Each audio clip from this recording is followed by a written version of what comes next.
Cuando no puede ser una enzima transespecífica, o sea que no es indicada para una órgano específica, es más fácil agrupar varias para poder realizar un diagnóstico oportuno. No es así con las órganos específicas, por ejemplo, fosfatasa ácida, que lo tenemos un poquito más adelante, pero fosfatasa ácida es muy simple porque si encuentro fosfatasa ácida elevada en un varón, pues te da a entender que seguramente tiene inflamación prostática, muy probablemente ligado a una acumulación prostática o cáncer de próstata.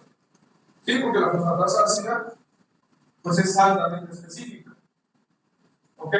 Sin embargo, cuando encuentres esta fosfatasa ácida elevada en niños o en mujeres, está asociado también a ciertas lisis intracelulares que van acompañados de problemas de ictericia.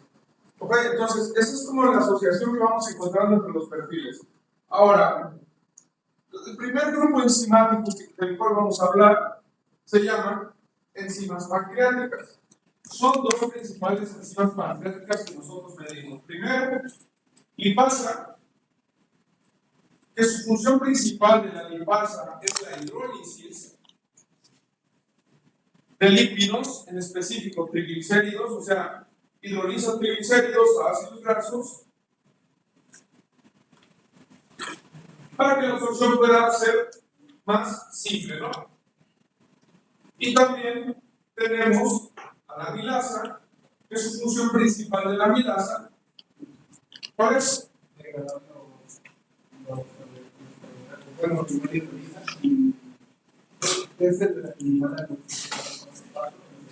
y ok, estamos hablando de carbohidratos así, ¿no? Como el almidón. Sí, el almidón yo creo que es el ejemplo más común acá. El almidón empieza a ser degradado y se empieza a hacer grupos más pequeños. ¿Ok?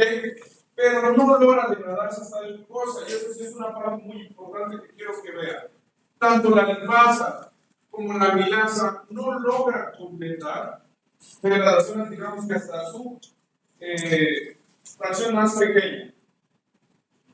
Pero sí reducen las moléculas para que el siguiente paso de degradación sea mucho más sencillo. Por ejemplo, la lipasa hidroliza grasas, hidroliza colesterol, hidroliza lípidos, pero la función principal de la lipasa es para que cuando los ácidos grasos o el colesterol llegue al intestino, pues la bilis que va a hacer va a emulsificar esas grasas y va a permitir su absorción. ¿Ok? Entonces, es como un primer punto en el cual empieza una fase de degradación, pero no se culmina, sino que llega hasta los intestinos en donde se continúa este camino de degradación. ¿Ok? ¿Para qué me sirve la lipasa y la amilasa entonces? En procesos inflamatorios, ya sea hepáticos o de conductos biliares, suelen elevarse. Sí, es un marcador que normalmente se eleva cuando el páncreas está inflamado, se eleva cuando los conductos biliares están inflamados, se eleva cuando el hígado está inflamado y hay una obstrucción de los conductos biliares. ¿Por qué se eleva? Porque la bilis deja de fluir y al no pasar la bilis se pierde esa fracción metabólica que corresponde a la bilis.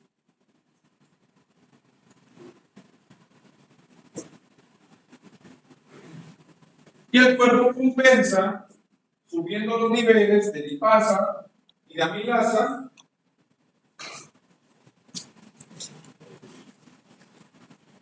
para poder cumplir con procesos metabólicos. Pero ¿cómo dijo de la bilis? Cuando se obstruyen los conductos biliares, ¿sí? Cuando se obstruyen los conductos biliares, no hay flujo. Ahora, esto es muy interesante, porque no solo se bloquea el flujo de la bilis, también hay cierto proceso en el que retornan ciertos niveles de amilasa y lipasa que están siendo producidos porque no fluyen hacia los conductos, no llega al duodeno, pues. Entonces, esa fracción que llega en retorno es la que nosotros empezamos a percibir en el suelo. ¿Ok? Entonces, recapitulo de nuevo. ¿Por qué se eleva la amilasa y la lipasa?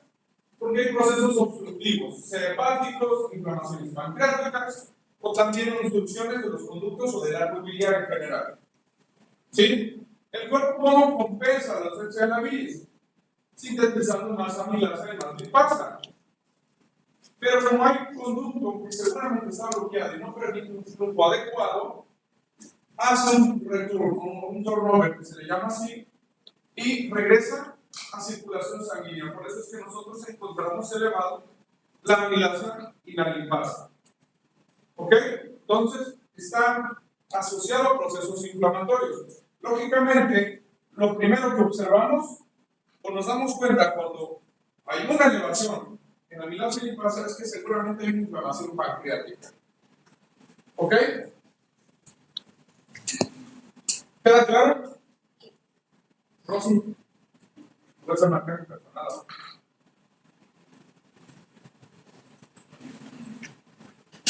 ¿Seguro? Sí. Ahora, vamos a entrar a otro grupo de marcadores, que es de los marcadores más importantes. Y son los marcadores hepáticos. Chicos, bilirrubinas no forma parte de marcadores hepáticos. De una vez se los anticipo. ¿Ok? Porque estamos hablando de enzimas que funcionan o fungen como marcadores hepáticos. Entonces, si no hay enzimas, no lo puedo considerar dentro de este grupo. Pero en la práctica clínica solemos incluir a las bilirrubinas. ¿Por qué? Porque hay evidencias que inicialmente no son perceptibles. Algunas inflamaciones hepáticas no son perceptibles bajo alguna manifestación clínica, inclusive no percibe dolor. Les voy a poner un ejemplo. A mí me dio COVID, el 2000, unas de ellas, pues son las transaminasas, ¿no? Transaminasa glutámica oxalacética, que en la actualidad se le llama como aspartato aminotransferasa. ¿Pero TGO? Transaminasa glutámica oxalacética, TGO. Hoy en día se le llama también aspartato aminotransferasa. Y transaminasa glutámica pirúvica, que hoy en día se le llama alanino aminotransferasa. ¿Ok? Son dos formas, o más bien son dos transaminasas presentes en los hepatocitos. ¿Y cuál es su función principal? La función principal de las transaminasas es transferir grupos amino del glutamato al piruvato o viceversa. Esa es la chamba. Pero ¿qué pasa en los procesos inflamatorios? Cuando hay procesos inflamatorios, lo que hacen los hepatocitos es que, como están en una situación de estrés, empiezan a sintetizar grandes cantidades de transaminasas que, como no son utilizadas, empiezan a ser excretadas del hepatocito. Adelante. Pero no las produce el hepatocito así por así. Las produce porque quiere compensar la actividad hepática a través de la síntesis de transaminasas. Y como las empieza a excretar, pues se empiezan a elevar. Entonces, ¿qué significa el nivel de elevación de una transaminasa? Ok, y si está muy elevado. Cuando está muy elevado, me da a entender que hay una inflamación severa hepática. O sea, entre más elevadas estén las transaminasas, mayor afectación hepática hay. ¿Ok? Entonces, por eso las transaminasas cumplen un rol muy importante. TGO y TGP. ¿Cuál es el detalle de las transaminasas? Que no son específicas. ¿Ok? Entonces, si solo mido transaminasas en una prueba de laboratorio, yo no puedo decir que tienes problemas hepáticos. ¿Sí? Cambio un poco el ejemplo. Si yo mido transaminasas ahorita, Paulina, por ejemplo, y salen muy elevadas, yo sin hablar con Paulina y sin saber su clínica, yo no le puedo decir, Paulina, tu hígado está inflamado.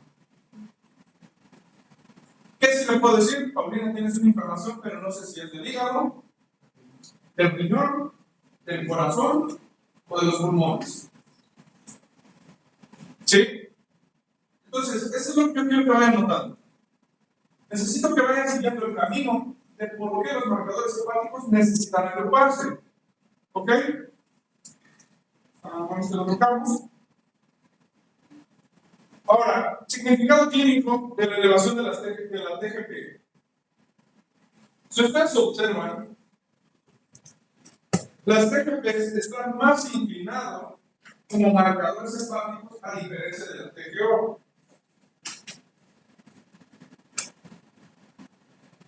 ¿Ok?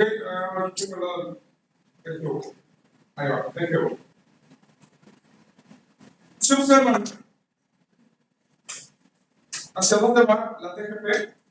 Enfermedades hepatocelulares, cirrosis, tumores hepáticos, ictericia obstructiva biliar, hepatitis viral. Y si usted revisa, TGO, infartos al miocardio, hepatitis aguda, mononucleosis, reumatismos, dermatomitosis. ¿Ok? O sea, ahí estoy observando que medirlas individualmente no me sirve para absolutamente nada.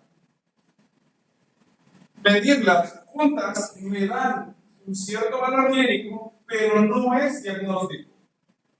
Sí, confirmatorio. Puede ser un diagnóstico probable, pero puedo asociar a la clínica del paciente. Si yo voy con Paulina y le pregunto sus síntomas, y Paulina me dice que tengo mucho dolor acá en la parte de atrás, tengo un poco de molestia al caminar, tengo un poco de ictericia y observo así las cosas que están amarillas, que aparte tienen las transaminasas elevadas, entonces sí puedo asociarlo a un problema hepático.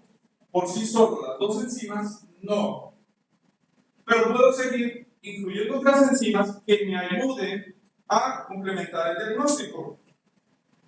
Y entonces, dentro de estos marcadores tengo a las fosfatasas. Y la puse juntas nada más para discriminar entre lo que es la fosfatasa alcalina y de la fosfatasa ácida.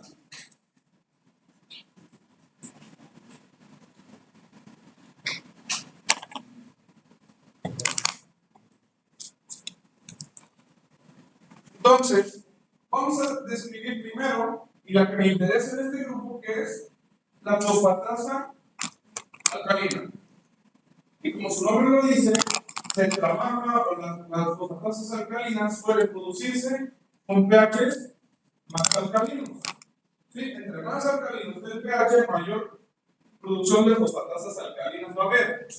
¿Por qué? Porque los grupos fosfatos, cuando están en exceso, me hablan de que hay un proceso desacelerado obstructivo, por un lado. Y por otro lado, me dice que hay un proceso de estrés óseo. Fosfatasa alcalina la podemos encontrar solo en dos puntos.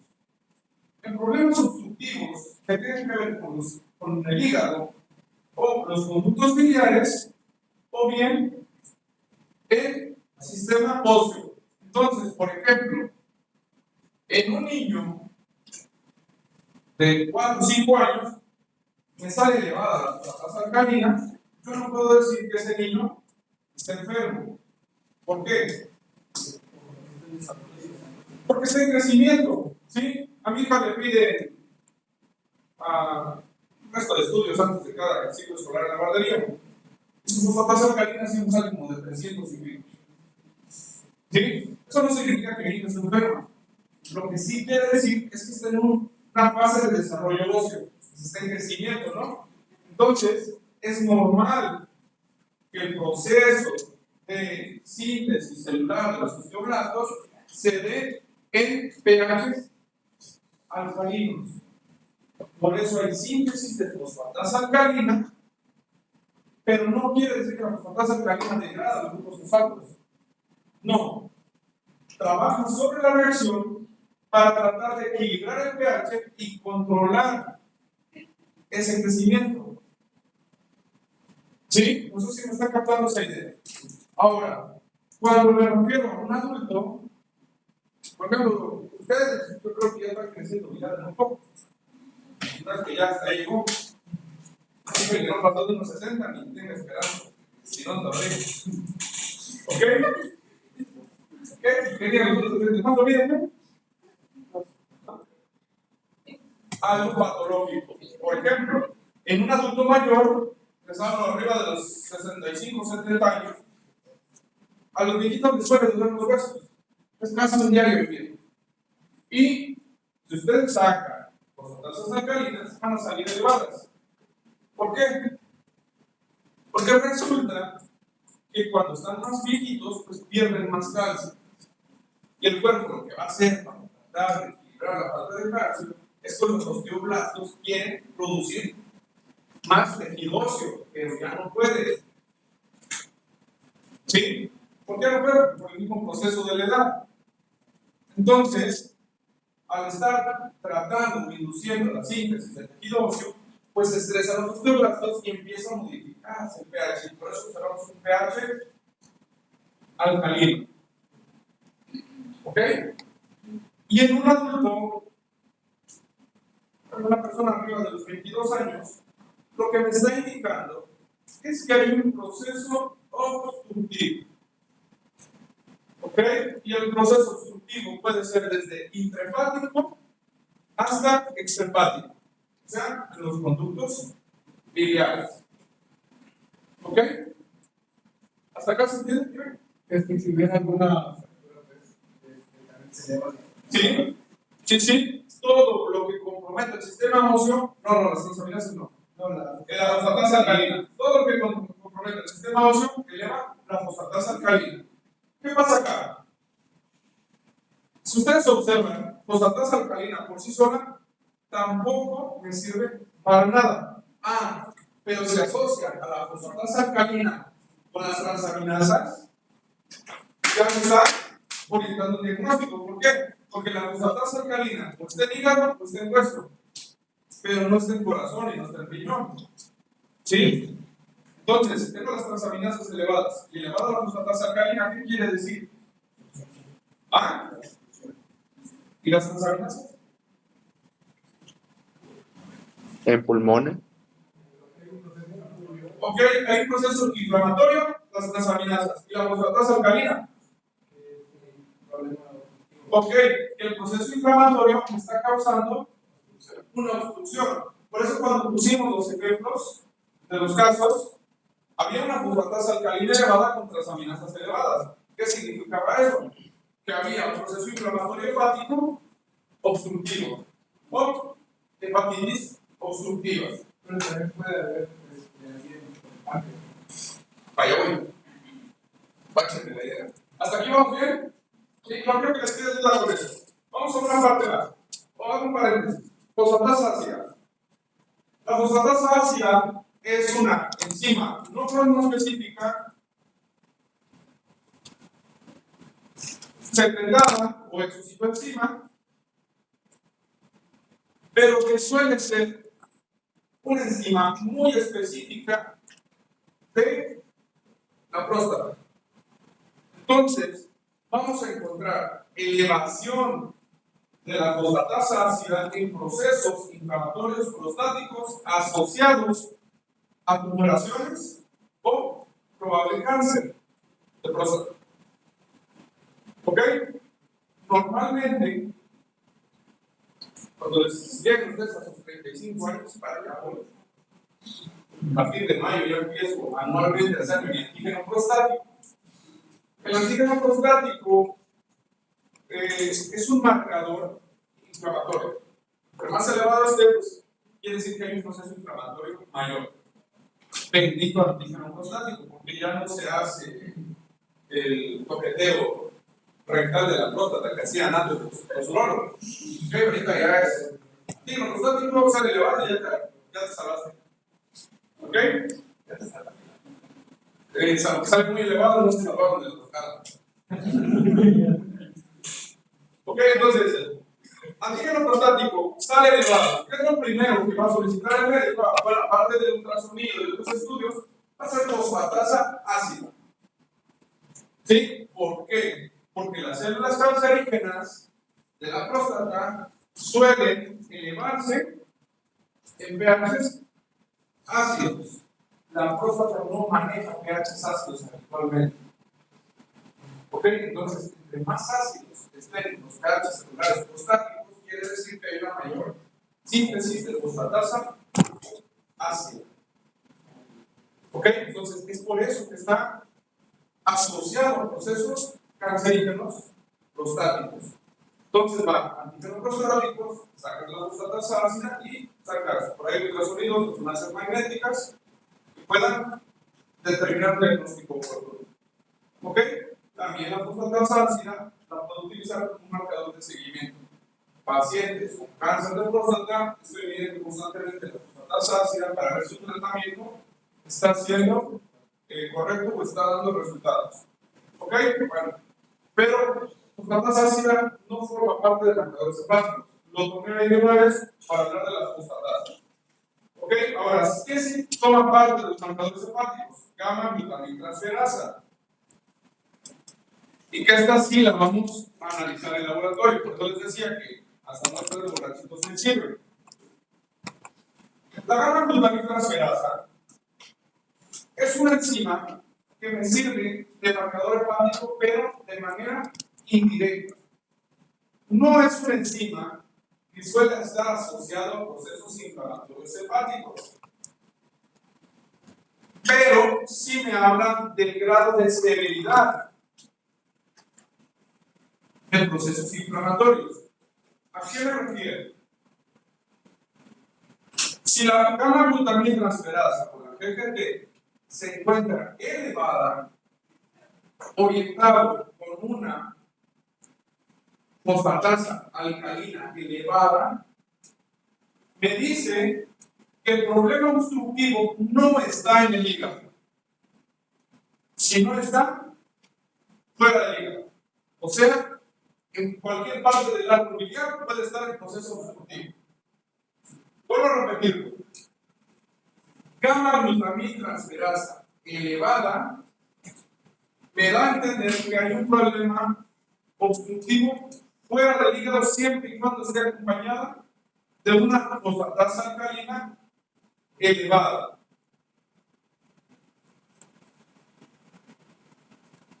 ¿Sí se entiende? Y número 2, gamma glutamitransferasa elevada, pero fosfatasa alcalina normal o bajo, me habla de un estrés hepático a consecuencia del consumo de alcohol.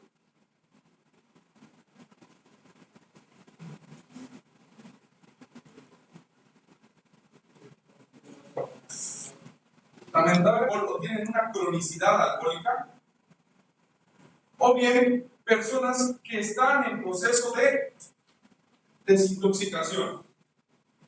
O sea, una persona que habitualmente toma todos los días y que acaba de ingresar a AA,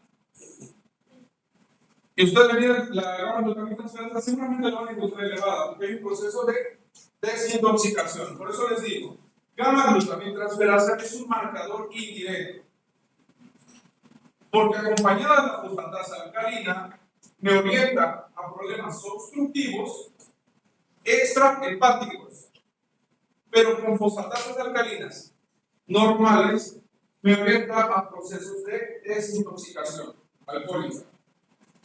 ¿Ok? ¿Dudas?